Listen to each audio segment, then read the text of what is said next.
कल्पना करना और कर्म स्वतंत्रता।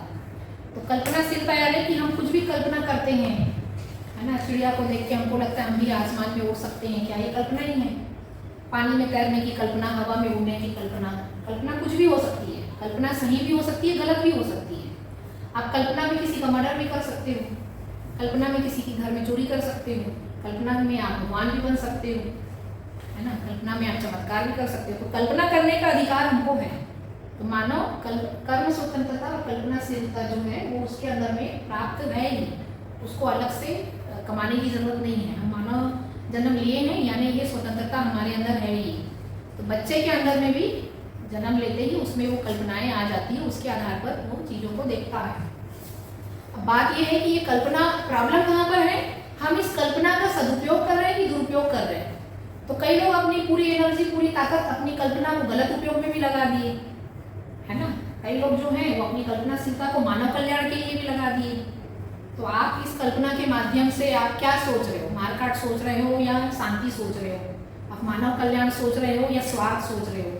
तो वो अधिकार हर मानव को प्राप्त है ही। कल्पनाशीलता, कल्पना करना और कर्म स्वतंत्रता, उस कल्पना को साकार करना।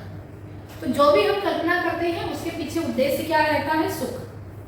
हम जो भी कल्पना करते हैं उसे सुख ही पाना चाहते हैं, है ना। हम जो भी कल्पना करते हैं तो सुख ही पाना चाहते हैं। तो मतलब कि माने हम कल्पना क्यों करें?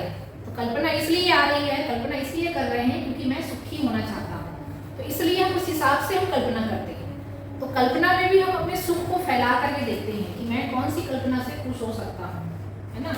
और फिर उसको अगर हम सही मान लेते हैं तो उसको अंजाम देने के लिए हम पूरा अपना लगा देते हैं, है ना। अगर हम परिवार स्तर पे सोचे तो हम घर बनाने की कल्पना करते हैं, है ना। एक सुखद भविष्य की कल्पना करते हैं, है ना। सारे संबंध अच्छे रहे इसकी भी कल्पना करते हैं। तो कल्पना जो है वो हर जगह है। स्कूल में पढ़ने वाले बच्चा भी कल्पना करता है कि मैं बिना पढ़ाई किए पास हो गया, है ना। तो कल्पना जो है वो उसके लिए स्वतंत्र है। आप झूठ कल्पना करो या सच कल्पना करो, वो स्वतंत्रता आपके अंदर है ही। और वो जो हम कर रहे हैं तो वो कैसे कर रहे हैं? हमारे अंदर में आशा, विचार, इच्छा, ये तीन चीजें हैं। इसके माध्यम से हम कल्पना कर रहे हैं, है ना। आशा है सुख की, है ना।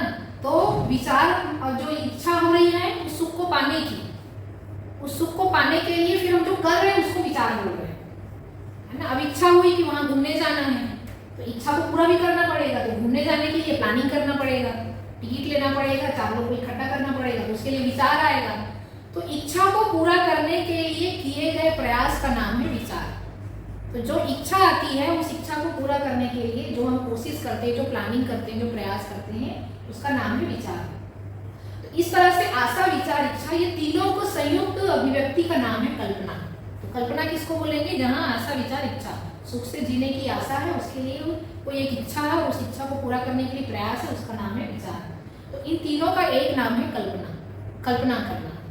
तो ये हर कोई करता है। बच्चा भी कल्पना करता है, दूसरे के घर में, दूसरे बच्चे के हाथ में खिलौना देखकर वो भी कल्पना करता है कि मेरे पापा खिलौना ला के देंगे। उसके पास साइकिल देख करके वो भी कल्पना करता है कि मेरे को इससे बड़ी साइकिल लूंगा मैं, है ना। और सुख की भी कल्पना करता है ना। उसमें ये भी कल्पना करता है कि मैं सुखी हो जाऊंगा, या उसको उससे बड़ी गाड़ी या बड़ी साइकिल लेकर के भी मैं उसको चढ़ा के खुश हो जाऊंगा।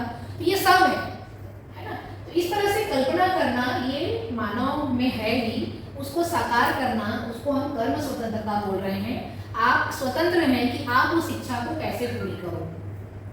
सुखी होने की जो इच्छा है तो उसमें आप जो सोच रहे हो उसको पूरा करने के लिए, तो चोर जो है वो चोरी की प्लानिंग कर रहा है कि मैं सुनसान घर में जाके ऐसे चोरी करूंगा। लेकिन आशा क्या है? सुख। सुख की आशा से वो चोरी करने की इच्छा को साकार कर रहा है। वो चोरी कर भी लिया, किसके लिए? सुख के लिए। तो वो जो भी कुछ कर रहा है वो सुख के लिए। लेकिन कर्म स्वतंत्रता, अब किस कर्म के माध्यम से आप फल अर्जित कर रहे हो? अब किस कर्म के माध्यम से आप सुख अर्जित कर रहे हो? आपकी आशा तो सही है, सुख है आपकी आशा, आप सुख चाहते हो। तो सुखी होने के लिए आप प्रयास भी कर रहे हो, मेहनत भी कर रहे हो, लेकिन आप कर्म कैसा कर रहे हो? आप उसके लिए भी स्वतंत्र हैं। आप गलत विधि से आप पैसे कमा करके घर में सुख लाना चाहते हो, है ना। यहाँ भी आप स्वतंत्र हैं, यहाँ कोई नहीं रोक टोक करेगा आपको, है ना। कितनी सफाई से आप गलत कर सकते हो, कर ले, है ना। फिर इसीलिए परंपरा, इसीलिए मानव समाज के बीच में लोग ऐसी गलती करते हैं। इसी को ध्यान में रखते हुए जो है समाज में एक मानवीय आचरण का एक डिजाइन बनाया गया और एक परंपरा बनाई गई कि मानव तो गलती करेगा ही भ्रमवश, उस गलती को नियंत्रण में करने के लिए मान्यताओं का जन्म हुआ, है ना, भय दिखाना, मान्यता कि भाई तुम खराब कर्म करोगे तो तुम माने पाप भोगोगे तुम। तो एक मान्यताओं का जाल बिठाया गया और दूसरा कानून आया उसके बाद कि भाई मानव तो गलती करेगा, वो भ्रमवश गलती सुख के लिए गलती कर रहा है, वो दिख रहा है, तो उसको नियंत्रण कैसे करे? ये ज्ञानी तो हुआ नहीं है, समझदार तो हुआ नहीं है, तो कैसे कंट्रोल करें? लेकिन कंट्रोल तो करना पड़ेगा, इसको भगा तो नहीं सकते, खत्म तो नहीं कर सकते, ये रहेगा इसी समाज में। तब फिर उसको नियंत्रित करने के लिए आस्था मान्यताओं के आधार पर भय दिखा करके, भय प्रलोभन आस्था अपन कह सकते हैं, भय दिखा करके उनको नियंत्रित करने का प्रयास किया गया, है ना, कि भाई आप ये गलत कर्म करोगे तो पाप लगेगा, आप फिर कढ़ाई में तले जाओगे, या फिर आपका ये बीमारी हो जाएगा, आपको वो बीमारी हो जाएगा, आपका बर्बादी हो जाएगा।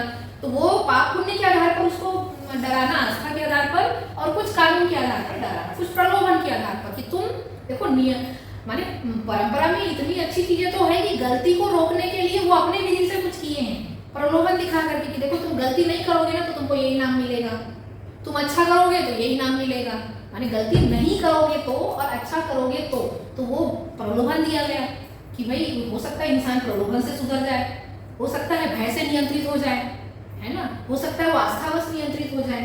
तो इस तरह से इसका भी एक पूरा परंपरा बनना शुरू हो गया, भय प्रलोभन आस्था, इस माध्यम से भी लोगों को नियंत्रित करने का काम किया गया। क्यों? क्योंकि ये देखा गया कि ये लोग अपनी कल्पनाशीलता को पूरा करने के लिए गलत कर्म कर रहे हैं। कर्म स्वतंत्रता, क्योंकि स्वतंत्रता है, रोक टोक है नहीं, वो गलती कर रहा है, तो प्रकृति को नुकसान पहुंचाना या मानव को नुकसान पहुंचाना, जो हम बात किए थे कल, तो वही गलतियां वो शुरू कर रहा है। तो इस तरह से, लेकिन आशा क्या है? सुख की।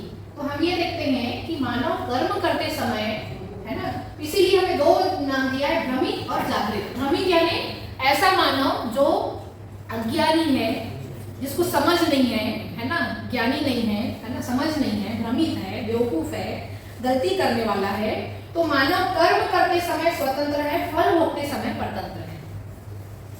वो कर्म करने के लिए तो स्वतंत्र है, चोरी कर लिया स्वतंत्र है, बेईमानी कर लिया स्वतंत्र है, सफाई से कर लिया स्वतंत्र है, पकड़ा नहीं गया या पकड़ा गया, लेकिन परतंत्र है मतलब उसका फल जो आएगा, उसका परिणाम, है ना, हो सकता है कि वो 10 साल बाद उसको परिणाम मिले या 20 साल बाद मिले या इसी साल मिले, किसी न किसी रूप में वो परिणाम, फल परिणाम उनके पास आएगा।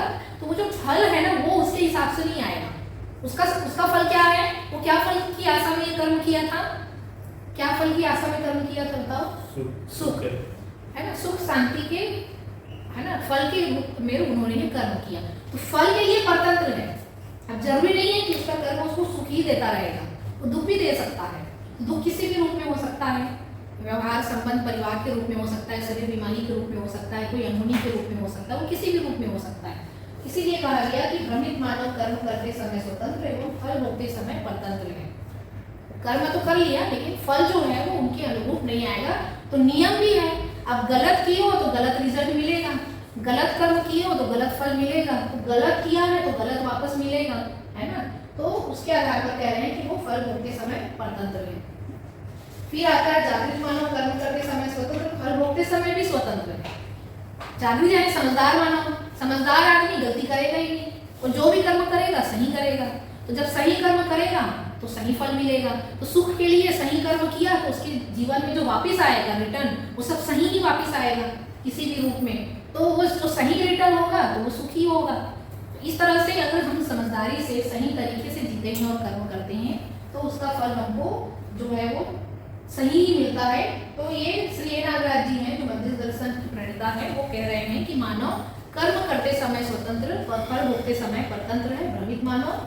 और जो समझदार जागृत मानव है वो फल भोगते, कर्म करते समय और फल भोगते समय दोनों समय स्वतंत्र है। तो उसको और आगे डिटेल में समझेंगे। थोड़ा इसमें कर्म को भी और समझ लेते हैं कि किनको कर्म कह रहे हैं, और थोड़ा हम इसमें मानव की परिभाषा को भी इसमें थोड़ा देख लेते हैं, क्योंकि हम मानव की बात कर रहे हैं। तो मानव किसको कह रहे हैं? मना का साकार